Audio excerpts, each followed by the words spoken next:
তোমাদের সবাইকে দাদার ক্লাসরুমে স্বাগতম জানাই। ক্লাস 7 এর সেকেন্ড ইউনিট টেস্টের বাংলার একটি মডেল কোশ্চেন সেট নিয়ে আলোচনা করব। দেখো, একের প্রশ্ন রয়েছে সঠিক উত্তর নির্বাচন করো। একের 1 নম্বর, পুরন্দর চৌধুরী সাইবেরিয়া থেকে মেঘ এনেছিল কালাহারিতে, থর মরুভূমিতে, সাহারা মরুভূমিতে। সাইবেরিয়া থেকে মেঘ আনা হয়েছিল কোথায় বলো তো? সাহারা মরুভূমিতে। তারপরে সঠিক উত্তর হবে সাহারা মরুভূমি। নেক্সট, একের 2, চিতার ঘন্টায় গতিবেগ 70 মাইল, 80 মাইল, 90 মাইল। চিতার ঘন্টায় গতিবেগ 70 মাইল। একের 3, নোটবুকটি ভরা আছে পরিষ্কার লেখাতে, এলোমেলো লেখাতে, কিলবিল লেখাতে। নোটবুকে কেমন লেখা আছে? লোকটা কিলবিল লিখতো, অর্থাৎ ছোটো ছোটো করে লিখতো। সঠিক উত্তরটা হবে কিলবিল লেখাতে।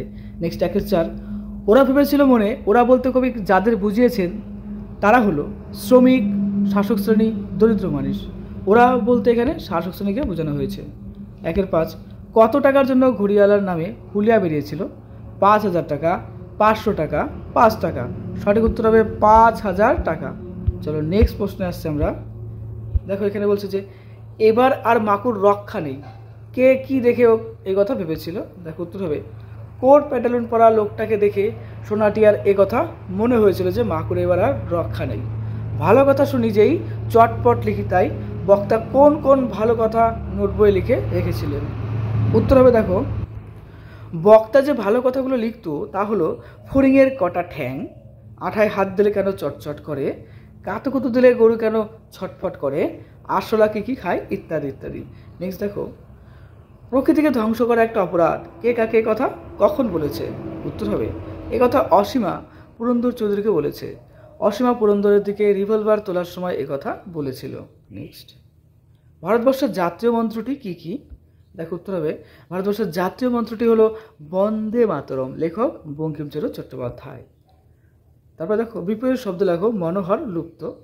তো মনোহর মানে হচ্ছে কি? কুৎসিত। মনোহর বিপরীত শব্দ হবে কুৎসিত। মানে মনোহর মানে হচ্ছে ভালো, তাহলে ভালোর বিপরীত কী হবে? বা সুন্দর। সুন্দর বিপরীত কি কেমন হতে পারে? কুৎসিত। লুপ্ত, এটা কী হবে? পুনর্জীবিত। লুপ্ত মানে হারিয়ে যায়, আর পুনর্জীবিত মানে আবার হচ্ছে।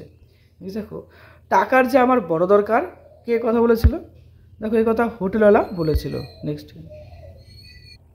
নিচের কোন বানানটি ঠিক? ব্যস্ত এবং ব্যস্ত। দেখো, একটা আকার আছে, একটাতে নেই। ব্যস্ত মানে হচ্ছে ঠিক, আর আরেকটা ব্যস্ত মানে হচ্ছে ভুল। অর্থাৎ এই ব্যস্তটা কিন্তু আমরা বলতে পারি যে সঠিক, তাই না? চলো নেক্সট প্রশ্নে যাচ্ছি। আজ বিদ্রোহ বুঝি করে, এখানে কে কখন বিদ্রোহ করে? দেখো, এখানে মজা নদী বর্ষার সময় বিদ্রোহ করে। নেক্সট, যে কোনো 3টি প্রশ্নের উত্তর দাও। 3-এর 1 নম্বর, স্মৃতিচিহ্ন কবিতায় কাদের স্মৃতি লুপ্ত হয়ে যায়? কিভাবে এই লুপ্ত হওয়ার ঘটনাটি ঘটে? অ্যান্সার দেখো, স্মৃতিচিহ্ন কবিতায় সাম্রাজ্যলোভী শাসক শ্রেণীর স্মৃতি লুপ্ত হওয়ার কথা এখানে বলা হয়েছে। অর্থাৎ আগেকার দিনে যারা শাসন করতেন সেই রাজা বা অন্যান্যদের কথা বলা হচ্ছে। ইট পাথরের গড়া অট্টালিকায় যারা নিজেদের নাম লিখে যেতে চেয়েছিল, তারা কখনো ভাবতে পারেনি যে তাদের সেই রাজপ্রাসাদ বা অট্টালিকা কালের স্রোতে একদিন ভেঙে পড়বে আর ধ্বংসস্তূপে পরিণত হবে, আর তার তলায় চাপা পড়ে থাকবে তাদের সেই স্মৃতি, যা একদিন লুপ্ত হয়ে যায়। দেখো, লুপ্ত হয়ে যাবে। দেখো, আগেকার দিনে যারা রাজা ছিল, সব রাজা যে ভালো ছিল তা না। কিছু কিছু শাসক ছিল, তারা কি করতো?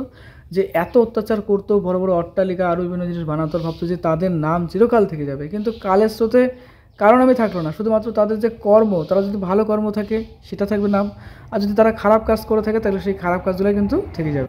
কিন্তু যারা ওইগুলো বানিয়েছিল তারা কিন্তু চিরকাল রয়ে গেছে। নেক্সট, দেখো, অর্থাৎ সেই সমস্ত শ্রমিক শ্রেণীরা। বাইরের চলাটা আসল নয়, লেখকের মতে আসল চলা কোনটি? উত্তর হবে, দেখো, এই পৃথিবীতে সব চলার মাঝে যা সত্যিকারের চলা তা হলো মানুষের নিজের চলা, তার মনোভূমির মধ্যে। মানুষের মনের গতিবেগ আলোর গতিবেগ সম্পন্ন, ঘন্টায় বলছে কি 1,86,000 মাইল। তার কোথাও যেতে নেই মানা, ক্রমবিকাশের দুস্তর পথ পেরিয়ে মানুষ এমন মন পেয়েছে, মনকে চালাবার ক্ষমতাও। মন তার রথ, অর্থাৎ আমাদের মনই কিন্তু সব থেকে স্পিডে চলে। চিরদিনের কবিতায় গ্রামীণ সন্ধ্যা আর রাতের যে ছবিটি পাও তা নিজের ভাষায় লেখো। দেখো, খুব সুন্দর একটা কবিতা। সারাদিন মাঠে ব্যস্ত থাকা সেই কৃষকগুলো সন্ধ্যার অন্ধকার নেমে আসার সাথে সাথে বাড়ি ফিরে আসে। শুরু হয় গ্রামের বধূদের পায়ে পায়ে ঢেকি নাচানো, তারপর শাঁখের শব্দ, দ্বীপের আলো, সব কিছু মিলিয়ে যেন তারা রাত্রিকে স্বাগত জানায়। গ্রামের সেই বটতলায় ধীরে ধীরে জমে ওঠে মানুষের ভিড়, গড়ে ওঠে জনমত। এই দুর্ভিক্ষের মাঝেও তারা নতুন স্বপ্ন দেখে, নতুন করে মাঠে ফসল ফলবে। কৃষক স্বপ্ন দেখতে যে ভালোবাসে। নেক্সট প্রশ্ন দেখো, কালো চাদর মুড়ি দেওয়া লোকটাকে দেখে সোনাটিয়ার কি মনে হয়েছিল? আসলে লোকটি কে ছিল? পরিদের রানীর পোশাক কেমন ছিল? উত্তর দেখো, কালো চাদর মুড়ি দেওয়া লোকটাকে দেখে সোনাটি আর ভয় পেয়েছিল, ভেবেছিল লোকটা হয়তো কালিয়ার বনের সেই ভয়ঙ্কর যার গা থেকে বন্দুকের গুলি ঠিকরে পড়ে। আসলে লোকটা ঘড়িয়ালা ছিল। পরিদের রানীর গোলাপি মুখে, সুন্দর কালো চোখ, মাথার সোনালি চুল, পরনে রূপালী পোশাক আর কোমরে জাদুঘরের দড়ি জড়ানো ছিল।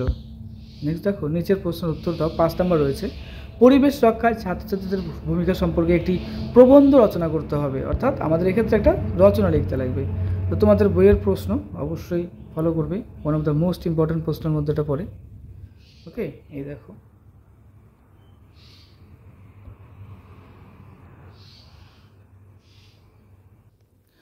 পরীক্ষার জন্য তোমাকে জানাই বেস্ট অফ লাক, খুব ভালো থেকো।